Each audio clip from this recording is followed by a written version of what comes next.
Hello friends, आज हम एक बहुत विशेष विषय पर बात करने वाले हैं। उससे पहले मैं आप सभी को दीपावली के इस पावन पर्व के लिए शुभकामनाएं देना चाहता हूं। यह प्रकाश का पर्व है, यह साथ ही ये पर्व धूल धमाके का है, पटाखों का पर्व है। वजह यह है कि श्री रामचंद्र जी इस समय रावण पे की लंका जला के जीत के आए हैं और अभी अयोध्या पहुँच रहे हैं। अयोध्या पहुँच के जो दिवाली उन्होंने मनाई थी अयोध्या वासियों ने, उसी की याद में हम दिवाली मनाते हैं। परंतु उसमें एक बात बहुत महत्वपूर्ण है। दिवाली तो हम मनाते हैं, मिठाइयाँ खाई हैं, कोई हर्ज नहीं है, पर प्रॉब्लम तब होता है जब पटाखे जलाए जाते हैं। हमने भी बचपन से पटाखे जलाए, क्रैकर जलाए और हमेशा क्रेज़ी रहते थे।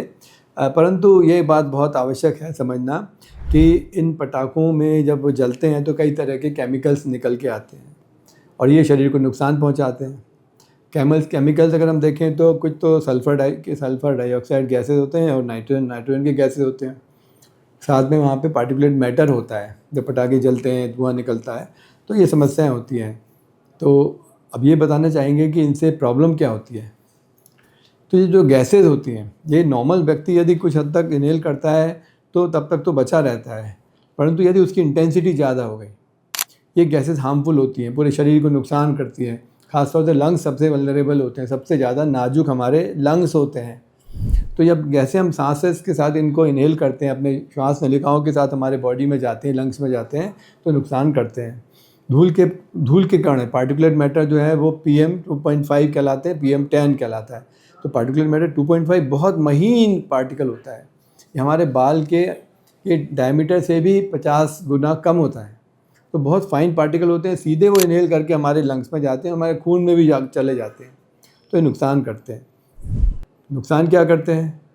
तो सबसे पहले ये होता है कि इरिटेशन होता है। जैसे ही धुआं जाता है, जैसे ही इस तरह के पटाखों से निकला हुआ प्रदूषण उड़ता है, हवा में उड़ता है, तो जो भी व्यक्ति आसपास है उसके लंग्स, उसके सांस लेने से वहाँ पे इरिटेशन होता है, खांसी आने लगती है, सांस में डिफ़िकल्टी होने लगती है, कई बार तो दौरे आ जाते हैं। तो इससे ऐसे मौके पे इमीडिएटली दूर होना चाहिए। अब यदि कोई व्यक्ति जिसको अस्थमा है, क्रॉनिक ऑब्स्ट्रक्टिव लंग डिजीज जिसे हम COPD कहते हैं, या छोटे बच्चे हैं, या प्रेग्नेंट लेडीज़ हैं, महिलाएं हैं, तो ऐसे इन लोग कहीं ज़्यादा वल्नरेबल होते हैं। तो इस तरह का धुआं जहाँ भी अस्थमेटिक व्यक्ति के द्वारा इनहेल किया जाता है, सूंघा जाता है, त्वरित उसको सांस के अटैक आने लगते हैं। त्वरित इरिटेशन के कारण उस धुएँ से श्वास की नलियाँ सिकुड़ने लगती हैं। बहुत ज़्यादा ब्रोंकोस्पैज्म होता है। सीवियर ब्रोंकोस्पैज्म होने से उसको त्वरित सांस के अटैक आते हैं, वीजिंग होने लगती है। और COPD के व्यक्ति जिनको ऑलरेडी लंग्स जिनके वीक हैं स्मोकिंग से या लंबे समय के डस्ट के एक्सपोजर से, वो भी वल्नरेबल है। ऐसे किसी भी व्यक्ति के लंग्स में जब ये धुआं जाता है तो वहाँ पे इमीडिएटली एयरवेज का ऑब्स्ट्रक्शन होने लगता है और ऑक्सीजन की मात्रा गिरने लगती है, खांसी के बाउट्स आने लगते हैं, वीजिंग होने लगती है, तो ये इमरजेंसी बन जाती है।